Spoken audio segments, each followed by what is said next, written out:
Welcome student. Previous lecture में जो हमने डिस्कशन किया था वो थे प्लांट टिश्यूज। ओके, जैसे हमने डिस्कस किया था कि सेल कंबाइन होकर टिश्यूज बन रहे हैं। पहले एक बात और आपको क्लियर कर दूं कि जैसे मैंने आपको टिश्यूज का स्ट्रक्चर बोला है कि सेल कंबाइन होके टिश्यूज बनते हैं, राइट ना। ऑल टिश्यूज आर सेल्स, हम सबके सब टिश्यूज को सेल बोल सकते हैं, but all cells are not tissues. ये बहुत ज्यादा इंपॉर्टेंट चीज है आप लोगों के लिए कि सारे टिश्यूज सेल होते हैं, क्योंकि टिश्यू तो सेल से ही बन रहे हैं, तो हम सारे के सारे टिश्यूज को सेल बोल सकते हैं। लेकिन all cells are not tissue, हम सारे सेल्स को टिश्यू नहीं बोल सकते, क्योंकि हमने जो टिश्यू की डेफिनेशन डिस्कस की थी प्रीवियस लेक्चर में वो क्या थी कि ऐसे सेल्स जिनका function and embryonic origin same है, ऐसे सेल जिनका फंक्शन और एम्ब्रियोनिक ओरिजिन सेम है, उन्हीं सेल्स को हम क्या बोल रहे हैं? टिश्यूज बोल रहे हैं। उन्हीं सेल को हम क्या बोल रहे हैं? टिश्यूज बोल रहे हैं। तो इस स्टेटमेंट से क्या पता चल रहा है कि टिश्यूज हमें किससे बने? सेल से बने। लेकिन कौन सा सेल? फंक्शनल और एम्ब्रियोनिक ओरिजिन सेम है, ऐसे सेल, लेकिन है तो सेल। सो हम सारे टिश्यूज को सेल बोल सकते, लेकिन सारे के सारे सेल्स को टिश्यूज नहीं बोल सकते। ओके, तो ये चीज आपको पता होनी चाहिए कि all tissues are cell, but all cells are not tissues, क्योंकि ट्रिलियंस ऑफ टिश्यूज है, सॉरी ट्रिलियंस ऑफ सेल्स है, और सारे के सारे सेल्स से टिश्यू नहीं बनते। ओके, हमने पिछली बार जो डिस्कशन किया था वो प्लांट्स टिश्यूज पे था। Now we have to discuss about the animal. ये हम डिटेल नहीं जा रहे, ये सिर्फ बेसिक कंसेप्ट है। डिटेल तो आपको जब पैरेन्कामा या फिर जो भी सेल प्लांट सेल है उनकी हर एक सेल की डिटेल स्टडी आपको 11th में करनी है। हमें यहाँ पे सिर्फ क्या डिस्कस करना है कि ऐसे टाइप के सेल भी होते हैं। ओके, ये चीज हमें पता होनी चाहिए।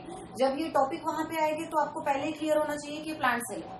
नहीं तो मैं बोलूंगी पैरेन्कामा और आप बोलोगे एनिमल टिश्यू, राइट ना। तो ऐसी चीजें नहीं होनी चाहिए। तो ये बेसिक चीज हमें क्लियर करनी है। Now we have to discuss about the animal tissues. I think आपको 10th क्लास में टिश्यूज की स्टडी दी है। ओके, हमारे बॉडीज में टिश्यूज प्रेजेंट रहते हैं, different kind of tissues present रहते हैं। वो है डिवाइड होते हैं इपिथेलियल टिश्यूज, उसके बाद में कनेक्टिव टिश्यूज, उसके बाद में muscular tissue, and then last one that is skeletal tissues. Okay, ये 4 टाइप के टिश्यूज प्रेजेंट रहते हैं इन एनिमल सेल या एनिमल बॉडी में। ओके, तो इपिथेलियल टिश्यूज किसे बोला जाता है? जो ऑर्गन्स रहते हैं, उन ऑर्गन्स की जो आउटर और इनर आउटलाइन जो फॉर्मेशन करते हैं उसे हम बोलेंगे इपिथेलियल टिश्यूज। ओके, जो सेल्स की, ऑर्गन्स की आउटर और इनर आउटलाइन फॉर्मेशन कर रहे हैं उसे हम बोलेंगे इपिथेलियल टिश्यूज। ये हमारे बॉडी के हर एक ऑर्गन्स में प्रेजेंट रहते हैं। कनेक्टिव टिश्यू किसे बोलेंगे? जहां पे हमारे बॉडी के डिफरेंट ऑर्गन्स जो है कनेक्ट होते हैं एक दूसरे के साथ में। जो कनेक्ट करने वाले जो टिश्यूज प्रेजेंट रहते हैं उन्हें हम बोलेंगे कनेक्टिव टिश्यूज। इनके भी सब टाइप और डिटेल आपको 11th में स्टडी में है। Then muscular tissues. Muscular tissue कहाँ प्रेजेंट रहेंगे? जहां पे मसल्स है। हम हार्ट को मस्कुलर ऑर्गन ऐसे बोलते हैं, हार्ट को मस्कुलर ऑर्गन ऐसे बोलते हैं। तो हार्ट में जो मसल्स रहती है, वो जो टिश्यूज है, वो जो हार्ट जो बनता है उन टिश्यूज से, वो है muscular tissues. Then skeletal tissue, हमारे बॉडी के जो स्केलेटल ऑर्गन्स है उन स्केलेटल ऑर्गन्स में जो टिश्यूज प्रेजेंट रहते हैं, these tissues are called as a skeletal tissues. वो टिश्यू को हम बोल रहे हैं स्केलेटल टिश्यू। जैसे हमने प्लांट्स में डिस्कस किया है पैरेन्कामा, एरेन्कामा, स्क्लेरेन्कामा, जो भी, वो अलग है और ये अलग है, ये एनिमल टिश्यूज है। नाउ अब हमने 2 टिश्यूज में डिफरेंशिएशन देख लिया कि ऐसे 2 टाइप के टिश्यू, एक प्लांट में अलग रहता है और एनिमल में अलग रहता है। Now we have to discuss कि जो स्ट्रक्चर बन रहा है, बॉडी स्ट्रक्चर प्लांट्स का, जो सेल से बन रहा है, प्लांट का जो बॉडी स्ट्रक्चर है वो सेल से बन रहा है, राइट ना, हमने डिस्कस किया उसको। अब ये जो सेल है ये भी दो पार्ट में डिवाइड होता है, एक है यूनिसेल्युलर और दूसरा है मल्टी सेल्युलर। यूनिसेल्युलर और मल्टी सेल्युलर। कंसिडर करो कि ये सिंगल सेल है। इस सिंगल सेल में ऑब्वियसली मैंने सेल का स्ट्रक्चर आपको निकाल के दिखाया था। यहाँ पे न्यूक्लियस रहेगा, यहाँ पे साइटोप्लाज्म रहेगा और अदर जो सेल ऑर्गन है यहाँ पे प्रेजेंट रहते वो प्रेजेंट रहेंगे, डीएनए भी प्रेजेंट रहेगा। ओके, तो ये हो गया सिंगल सेल। तो ऐसे कुछ माइक्रो ऑर्गेनिज्म है, यूनिसेल्युलर ऑर्गेनिज्म है जो सिर्फ सिंगल सेल से बन रही है। जो ऑर्गेनिज्म का स्ट्रक्चर, जिन ऑर्गेनिज्म का बॉडी स्ट्रक्चर बनता है सिंगल सेल से, that organism are called as a unicellular organism. That organism are called as a unicellular organism, जहां बॉडी स्ट्रक्चर बन रहा है सिंगल सेल से। मल्टी सेल्युलर कहां किसे बोलते हैं हम? जिस ऑर्गेनिज्म का structure for example many cell से बन रहा है, मेनी सेल कंबाइन होके बन रहा है, उसे हम बोलेंगे मल्टी सेल्युलर ऑर्गेनिज्म। सेम फिर साइटोप्लाज्म होगा, न्यूक्लियस होगा, सेल ऑर्गेनेल होंगे। लेकिन यहाँ पे क्या डिफरेंस है कि एक सिंगल सेल से ही पूरी बॉडी बनी है, so it is called as unicellular organism. और यहाँ पे मेनी सेल कंबाइन होके एक बॉडी बनी है, उसे बोलेंगे हम मल्टी सेल्युलर ऑर्गेनिज्म। अब फॉर एग्जाम्पल अगर हम यूनिसेल्युलर ऑर्गेनिज्म की बात करें तो यहाँ पे साइनोबैक्टीरिया भी आता है और यू बैक्टीरिया भी आता है। कुछ एग्जाम्पल्स दिए आपकी बुक में यूनिसेल्युलर ऑर्गेनिज्म के, जिसे हम किंगडम मोनेरा भी बोलते हैं, जो हम वहाँ पे डिटेल में डिस्कस करेंगे। लेकिन आपको पता होना चाहिए ये किंगडम मोनेरा है। ये मोनेरा में जितने भी माइक्रोब्स आ रहे हैं, बैक्टीरियाज आ रहे हैं, all are belonging to a unicellular organism, क्योंकि उनका बॉडी स्ट्रक्चर सिंगल सेल से बनता है। मल्टी सेल्युलर में कंसिडर कर लो आप, प्लांट है, एनिमल्स है, फंगाई है, okay, all are belonging to a multi cellular. जैसे for example human being single cell से बना है क्या? ऑब्वियसली सिंगल सेल से बना है, लेकिन उस सिंगल सेल को हम जाइगोट बोलते हैं। जो ह्यूमन बीइंग को बनाने के लिए फर्स्ट सेल रहती है, that first cell is called as a zygote. That first cell is called as a zygote. लेकिन इस जाइगोट का डिवीजन होता है, it undergoes the mitotic and meiotic division and there is a mitotic division and then there is a formation of embryo। क्या formation होगा वहां पे? Embryo formation. और एम्ब्रियो फॉर्मेशन होने के बाद में एक क्या फॉर्मेशन होगा? कोइटस फॉर्मेशन होगा, एक बॉडी स्ट्रक्चर फॉर्मेशन होगा। ओके, तो ऐसे कर करके डेवलपमेंट होके फाइनली एक बेबी फॉर्मेशन होता है और उसके ऑर्गन फॉर्मेशन होते हैं। तो लेकिन जो फर्स्ट सेल होगा उसे हम जाइगोट बोलेंगे। लेकिन ये जो बॉडी स्ट्रक्चर पूरा बना है, कैसे बना है? मल्टी सेल्युलर, मतलब सेल डिवाइड हो के फिर एक मल्टी सेल्युलर बॉडी बनी है, जिसे हम बोल रहे हैं मल्टी सेल्युलर ऑर्गेनिज्म। उस ऑर्गेनिज्म को हम बोलते हैं मल्टी सेल्युलर ऑर्गेनिज्म। इस मल्टी सेल्युलर ऑर्गेनिज्म में आपको पता है कि यहाँ पे बहुत सारे एनिमल्स भी आते हैं, यहाँ पे कुछ सारे प्लांट्स भी आते हैं, अदरवाइज इसमें फंगाई भी आता है। फंगाई का मतलब क्या होता है कि अगर आप बहुत दिनों तक घर पे किसी रोटी को रख दो और उस रोटी पे कुछ कॉटनी कॉलोनी फॉर्मेशन होगी, उस रोटी पे एक कॉटनी कॉलोनी फॉर्मेशन होगी, उस कॉटनी कॉलोनी को हम बोलेंगे फंगाई। फॉर एग्जाम्पल अगर आप लेमन को कट करके कुछ दिनों के लिए ऐसे ही छोड़ दो तो वहां पे ब्लैक कलर का एक स्ट्रक्चर फॉर्मेशन होता है। तो वो जो ब्लैक कलर का स्ट्रक्चर उस लेमन पे फॉर्मेशन हो रहा है, that structure is called as a fungi. Again आपने प्याज देखे, ओनियन देखे, ओनियन अगर बहुत दिनों तक ऐसे ही रह जाए तो उसमें कालापन आ जाता है। ओनियन के ऊपर एक जो लेयर रहती है वहां पे ब्लैकिश स्ट्रक्चर फॉर्मेशन होता है, ब्लैक कलर का एक स्ट्रक्चर फॉर्मेशन होता है, that black structure is called as again fungi. तो ये जो फंगाई होते हैं इसमें डिविजन होता है। एक्चुअली इस फंगाई में मल्टी सेल्युलर भी ऑर्गेनिज्म रहते हैं और मेनी यूनिसेल्युलर भी ऑर्गेनिज्म रहते हैं। लेकिन यहाँ पे आपको क्या चीज इंपॉर्टेंट है कि यहाँ पे मल्टी सेल्युलर और यूनिसेल्युलर ऑर्गेनिज्म किसे बोलते हैं? अगर कोई ऑर्गेनिज्म सिंगल सेल से बनी है then it is called as unicellular. अगर कोई ऑर्गेनिज्म मेनी सेल कंबाइन होके बनी है then it is called as a multi cellular organism. उसे हम क्या बोलेंगे? Multi cellular organism. और मल्टी सेल्युलर ऑर्गेनिज्म में हम भी आते हैं। यूनिसेलुलर ऑर्गेनिज्म में जैसे मैंने बोला है कि कुछ bacterias are include in Monera, that is Monera is the kingdom. इस किंगडम में मेनी एग्जांपल्स आपको दिए हैं जो आपको डिटेल में वहां पे स्टडी करना है। ओके, तो जैसे साइनोबैक्टीरिया हो गया, यू बैक्टीरिया हो गया, these are the examples of unicellular organism जो हम डिस्कस करेंगे in detail in 11 class chapter. Next we have to discuss, अब हमने सेल को डिवाइड कर लिया, यूनि और मल्टी में हमने उसको डिवाइड कर लिया। अब हमें देखना है कि फिर से इस किसी भी ऑर्गेनिज्म को दो पार्ट में डिवाइड किया जाता है। कोई भी लिविंग ऑर्गेनिज्म रहे, कोई भी लिविंग ऑर्गेनिज्म रहे, उस लिविंग ऑर्गेनिज्म को दो पार्ट में हम डिवाइड करते हैं। एक है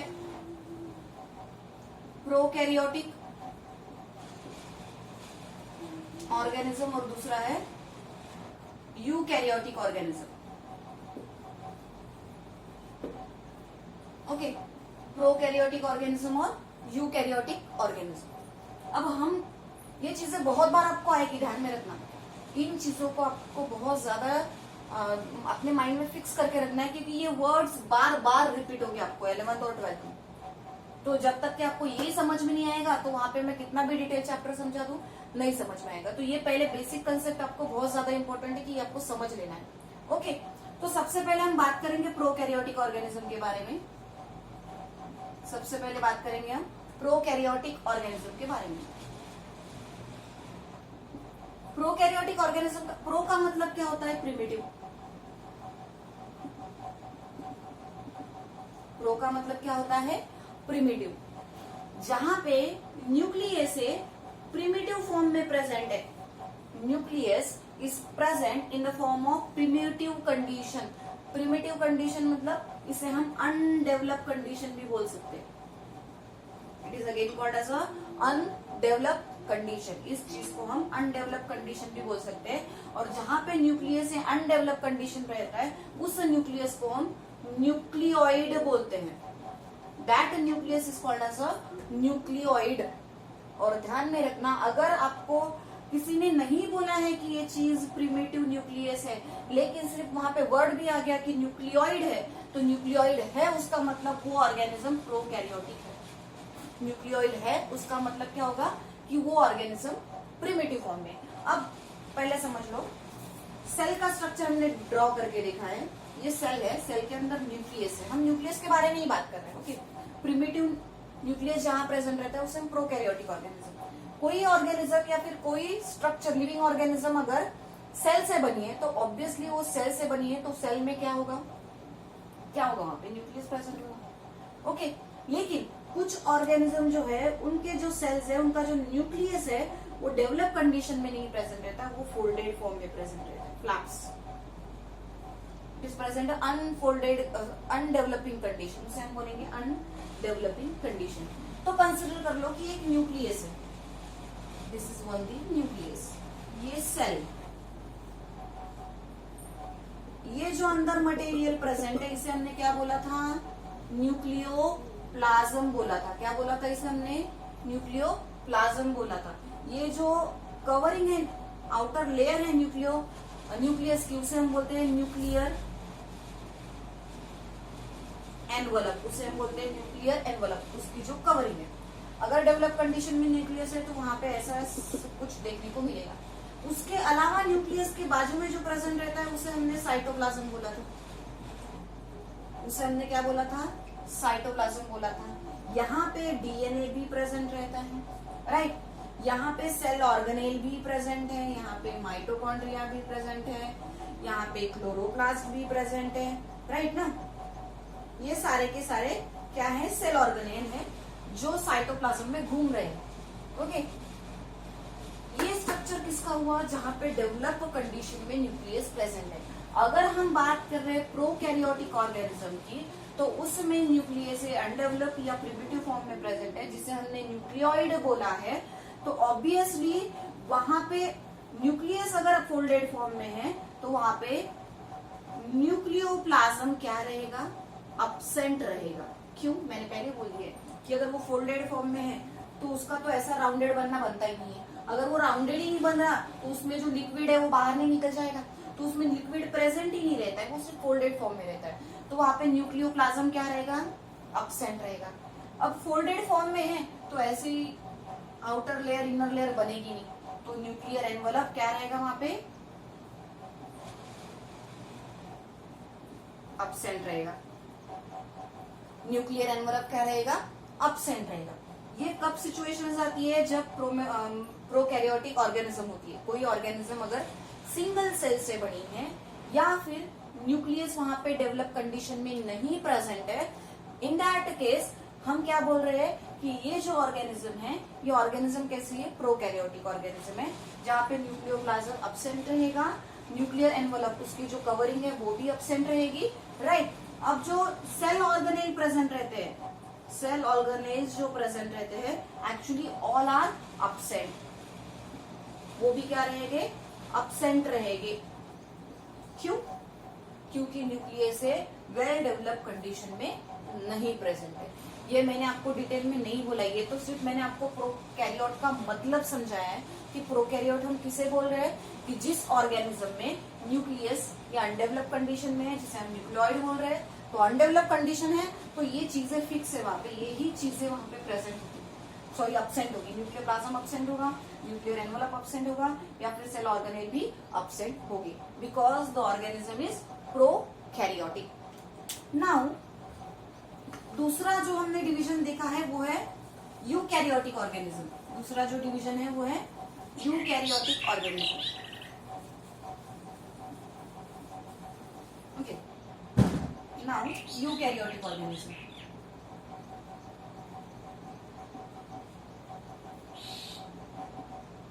अब प्रोकैरियोट के बारे में हमने डिस्कस कर लिया। अब बताओ यूकैरियोटिक ऑर्गेनिज्म किसे बोलेंगे, जहां पे nucleus is present in a developed condition, जहां पे न्यूक्लियस कैसे है, डेवलप कंडीशन में प्रेजेंट है, that situation is called as, और that organism is called as a eukaryotic organism. उस ऑर्गेनिज्म को हम बोल रहे हैं यूकैरियोटिक ऑर्गेनिज्म। और इससे पहले मैंने बोला है कि अगर यूकैरियोटिक है, न्यूक्लियस अगर डेवलप फॉर्म में प्रेजेंट है, जैसे मैंने ड्रॉ करके दी थी डायग्राम, तो ऑब्वियसली वहां पे क्या क्या प्रेजेंट होगा, प्रेजेंस ऑफ न्यूक्लियोप्लाज्म क्या होगा, प्रेजेंट रहेगा। देन फिर से वहां पे क्या प्रेजेंट रहेगा, न्यूक्लियर एनवलप प्रेजेंट रहेगा। उसके बाद में क्या रहेगा, all the cell organelles are present. जितने भी सेल ऑर्गेनेल है, ध्यान में रखना, सेल ऑर्गेनेल आपको डिटेल में चैप्टर है, हर एक सेल ऑर्गेनेल को आपको डिटेल में डिस्कस करना है। तो सेल ऑर्गेनेल का मतलब आपको पता होना चाहिए कि सेल ऑर्गेनेल मतलब क्या होता है, कि सेल के अंदर जो, जैसे हमारे बॉडी के अंदर ऑर्गन्स है, लीवर है, हार्ट है, स्टमक है, इंटेस्टाइन है, स्मॉल इंटेस्टाइन है, लार्ज इंटेस्टाइन, जितने भी ऑर्गन्स हमारे बॉडी में, तो हमारे ऑर्गन्स है। वैसे ही सेल्स में, उनके सेल में कुछ ऑर्गन्स प्रेजेंट रहते हैं, उसे हम सेल ऑर्गेनेल्स बोलते हैं।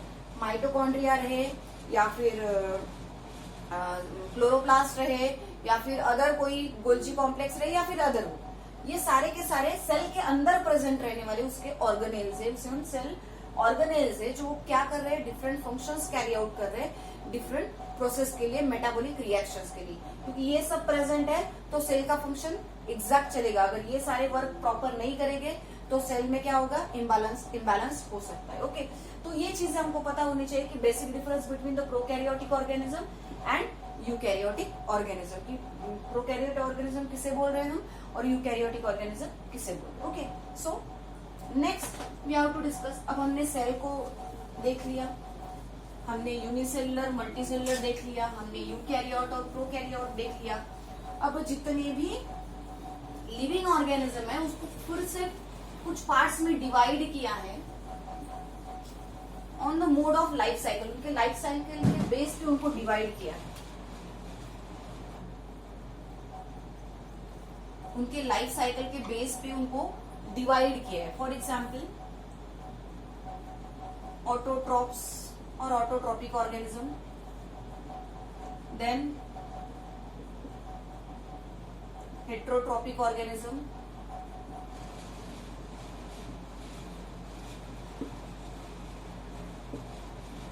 then saprophytic organism, and then the last one is a parasitic organism.